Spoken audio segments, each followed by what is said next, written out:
In this video lesson, we are going to learn the rules for naming covalent compound nomenclature, how to name covalent compounds and how to write their formulas. All right, so covalent compounds have a different set of naming rules compared to ionic compounds. And so the first thing you have to recognize is, how do you know it's a covalent compound? Well, of course, you are looking for a non-metal plus a non-metal.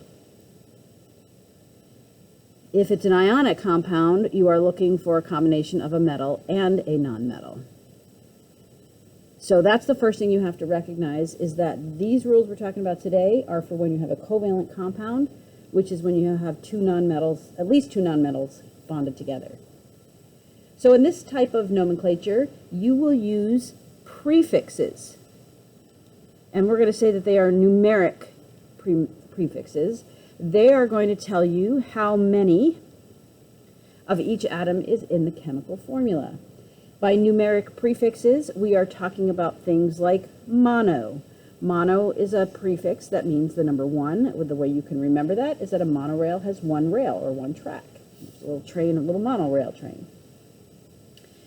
Die is the prefix you will use for the number two, like a pair of dice.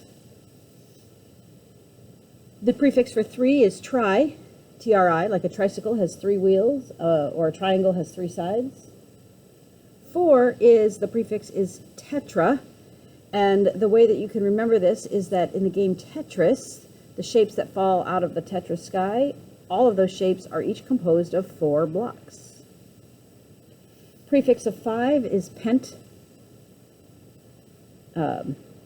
or penta. Sometimes you have to put an A in there, so that A is sometimes there if you need a vowel to stick your prefix onto the root word. But of course, a pentagon has 5 sides, so pent is 5. Hexagon is 6. A hexagon has 6 sides. Now, numbers to memorize 7, or the prefix for 7, is not a common word. It is hept or hepta, depending on whether or not you need that vowel to help you attach the prefix to the root word. You're just going to need to memorize this one. Hept is 7.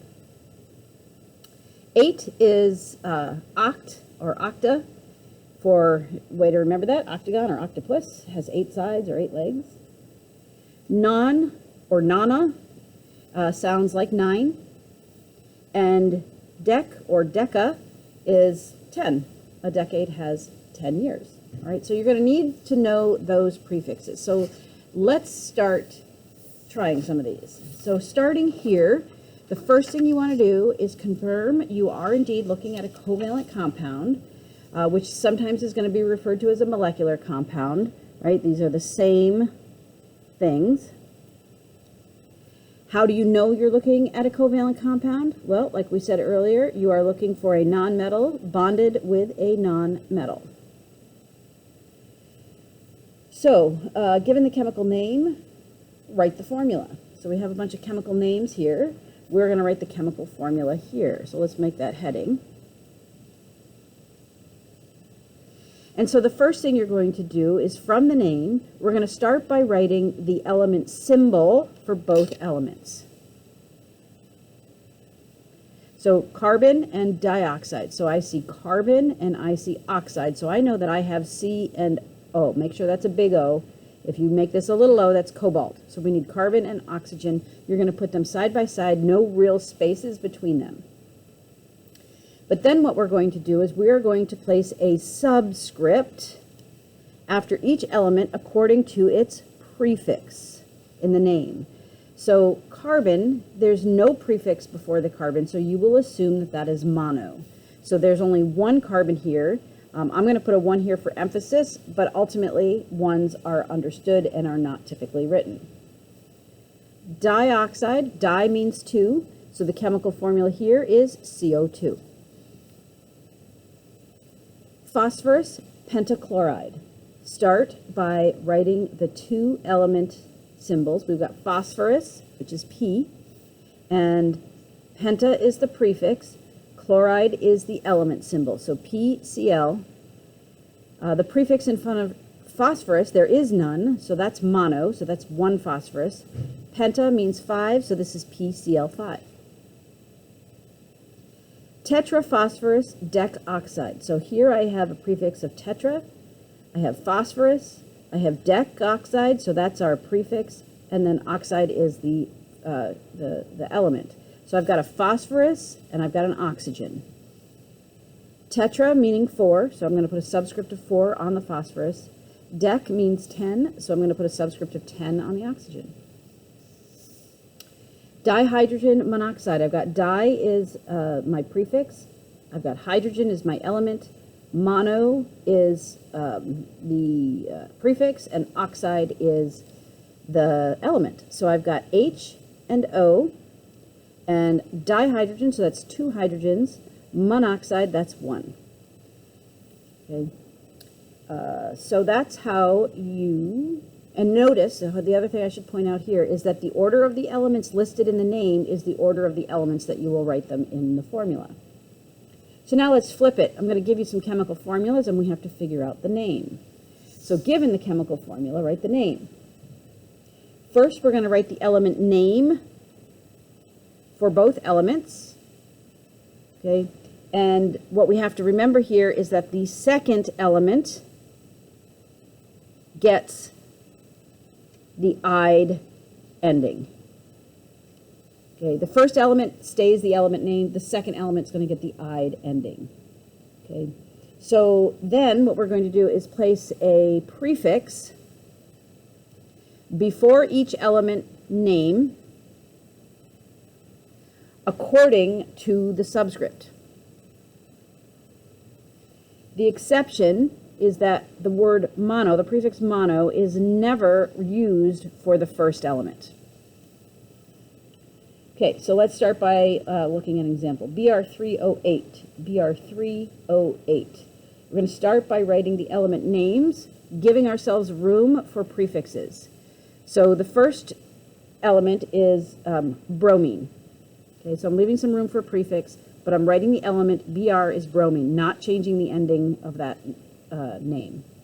Second element is oxygen, but because it's the second element, the last element, we're going to change that to oxide. I'm going to give myself some room for a prefix, and I'm going to go oxide.